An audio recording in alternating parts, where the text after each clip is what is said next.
प्रधानमंत्री गृह मंत्री को आप दलाल कह रहे हैं? हाँ, दलाल कह रहे हैं भाई। क्यों कह रहे हैं? एकदम दलाल कर रहे हैं। अगर ये दलाल नहीं होते, क्या सबूत है आपके पास? अरे भाई अगर साबुत की बात, हाँ, बड़ी बड़ी कंपनियों के पास जा करके सीबीआई ईडी का जांच डर दिखा करके और इलेक्ट्रल बॉन्ड खरीदने पर मजबूर किया। विश्वगुरु बनाने की जरूरत नहीं है मोदी को। तो कहते हैं हमने विश्वगुरु बना दिया। अरे वो क्या बनाएगा यार? और उनको वो देश को अच्छा, देश को चला नहीं सकता जो ढंग से, जो कल नहीं दे सकता, कंपनी नहीं दे सकता, कारखाना नहीं दे सकता, रोजगार नहीं दे सकता, शिक्षा नहीं दे सकता, बच्चों को नौकरियां नहीं दे सकता, वो आदमी विश्वगुरु बनाएगा देश को। और सबसे मजे की बात है, जिन पाकिस्तान को ये अपना दुश्मन बनाते हैं, भारत का दुश्मन बताते हैं, वहां भी चले गए कटोरा लेकर के। बाहर हमारे देश के प्रधानमंत्री। देश की जनता के साथ बेईमानी है। बस बात इतने है, जनता का वोट, अमीरों का नोट। कांसी राव साहब ने भी यही कहा था कि भारत में अमीरों के नोटों के साथ और जनता के वोटों के साथ खिलवाड़ हो रहा है, खिलवाड़ हो रहा है। जो मानवर कांसी राम साहब जी ने कहा था वह सत्य प्रतिशत सत्य उन्होंने कहा था। बाबा साहब अम्बेडकर ने भी यही कहा था कि जहाँ पार्टियां अमीरों से पैसा लेंगी वो गरीब जनता के लिए काम कैसे करेंगी। यही तो बात है।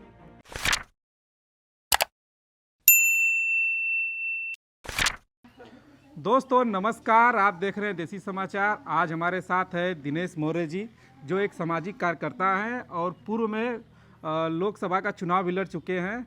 और आज हम इनसे बात करेंगे जो इलेक्टोरल बॉन्ड जो एसबीआई ने चुनाव आयोग को दिया था, चुनाव आयोग ने अपने वेबसाइट पे अपलोड किया है 14 तारीख को शाम को, तो जो उस पर घमासान मचा हुआ है। तो आइए इनसे बात करते हैं। आपके देसी समाचार और आपके दर्शकों को मैं नमन करता हूँ। जो अभी इलेक्टोरल बॉन्ड आया है उस पर आप क्या कहेंगे? देखिए, अभी तो आधी अधूरा जानकारी एसबीआई ने दी है और आधे अधूरे जानकारी में भी जो परिदृश्य समाज के सामने जो आया है यह बहुत ही घिनौना है। घिनौना क्या है इसमें? घिनौना यह है कि यह राष्ट्र की संपत्ति पर इस तरह से डकैती है कि जैसे देश कमजोर हो जाए। देश कैसे कमजोर होगा? अरे चंदा तो भाई, उद्योगपति दे रहे हैं, बड़ी बड़ी कंपनियां दे रही हैं। जैसे ये देश की कंपनी हो, चाहे उद्योग धंधे हो, चाहे व्यापार हो, उसमें भारत देश की एक एक जनता टैक्स देती है और ये सारे पैसे टैक्स के होते हैं। यह भारत की जो मुद्रा है किसी के बाप की कोई बपौती नहीं है। यह राष्ट्रीय संपत्ति है और राष्ट्रीय संपत्ति का एक तरह से दुरुपयोग है। ये आपको दुरुपयोग लग रहा है? हाँ, ये दुरुपयोग है। अगर यह दुरुपयोग नहीं होता तो आप बताइए कि जो एडवर्टाइज आज कराए जा रहे हैं, जो मीडिया में पैसा खर्चा किया जा रहा है, जो गोदी मीडिया हो, चाहे इलेक्ट्रिक मीडिया हो, चाहे पेपर मीडिया हो, चाहे बस में और आपकी मोबाइल में जो एडवर्टाइज आ रहे हैं, फेसबुक पर आ रहे हैं, ये बताइए कि ये प्रधानमंत्री का इस तरह का रवैया यह देश को नर्क में डालने का काम कर रहा है। तो ये सब पैसा कहाँ से आ रहा है? ये पैसा गरीबों का है, ये पैसा किसानों का है, ये पैसा नौजवानों का है, ये पैसा मजदूरों का है। किसी के नेता के घर में पैसा पैदा होता है? कौन पैसा छापने की कंपनी खोल रखा है?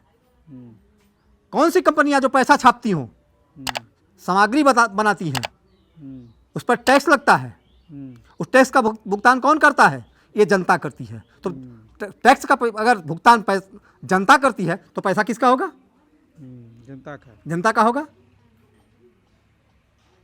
और सबसे बड़ी बात यह है कि मीडिया वाले जो हैं ये जनता के बीच क्यों चल रहे हैं?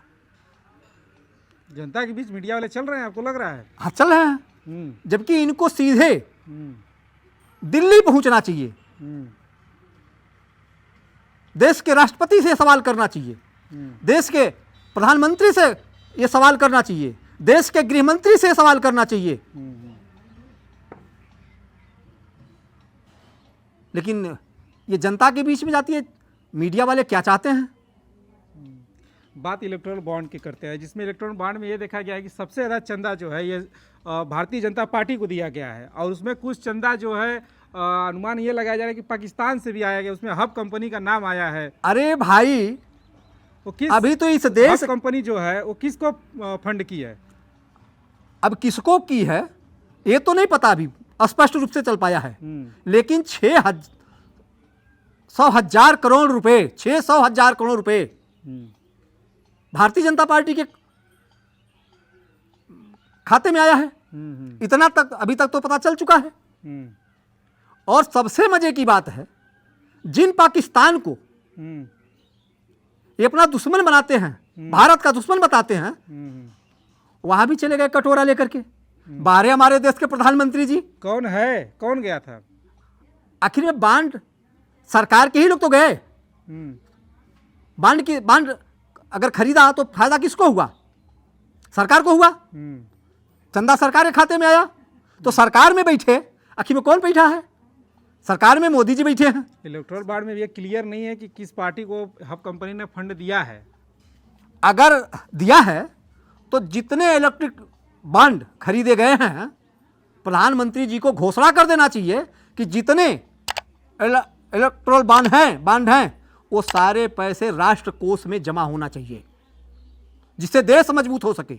हमारे देश में आप देख रहे हैं जो 55 रुपये लीटर तेल पेट्रोल आज 100 को, जो 46 रुपये डीजल, 90 रुपये, ये टैक्स कहां से जा रहा है? भारत की जनता से जा रही है। खाने वाला तेल भी 60 रुपए में था। खाने वाला से के तेल 60 रुपये में था, आज 130 रुपये हो गया। तो ये जो महंगाई है आखिर में कहां से आई भाई? इतना पैसा चंदा लेने के बावजूद भी और देश में बेरोजगारी, भूखमरी चरम सीमा पर हो, तो यह मानकर चलिएगा कि आपके जो देश के बड़े नेता हैं ना, जो प्रधानमंत्री है ना, जो गृह मंत्री है ना, ये देश का सबसे बड़े दलाल हैं, सबसे बड़े झूठा झूठे बड़े सबसे बड़े मक्कार हैं। प्रधानमंत्री गृह मंत्री को आप दलाल कह रहे हैं? हाँ, दलाल कर रहे हैं भाई। क्यों कह रहे हैं? एकदम दलाल कर रहे हैं। अगर ये दलाल नहीं होते, क्या सबूत है आपके पास? अरे भाई, अगर साबुत की बात, हाँ, बड़ी बड़ी कंपनियों के पास जाकर के सीबीआई ईडी का जांच डर दिखा करके और इलेक्टोरल बॉन्ड खरीदने पर मजबूर किया, ये क्या है? गुंडा टैक्स नहीं है, ये गुंडागर्दी नहीं है, ये नेताओं का, ये लोकतंत्र के साथ खिलवाड़ नहीं है, तो है क्या भाई? लेकिन अमित शाह तो कह रहे हैं कि इलेक्टोरल बॉन्ड काला धन को कम करने के लिए लाया गया था। अरे काला धन तो सारे गुजराती लेकर के चले गए विदेश में। ये 28 वो काहे न मंगवा लेते अमित शाह और मोदी जी?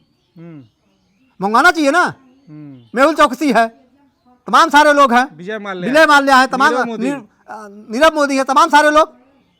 और नहीं तो 16 हजार करोड़ रुपए जो है एक एक लोगों का माफ कर दिया गया, 9 करोड़ एक लोगों का माफ कर दिया गया। ये क्या है भाई? ये रिश्तेदार है कहा मोदी के?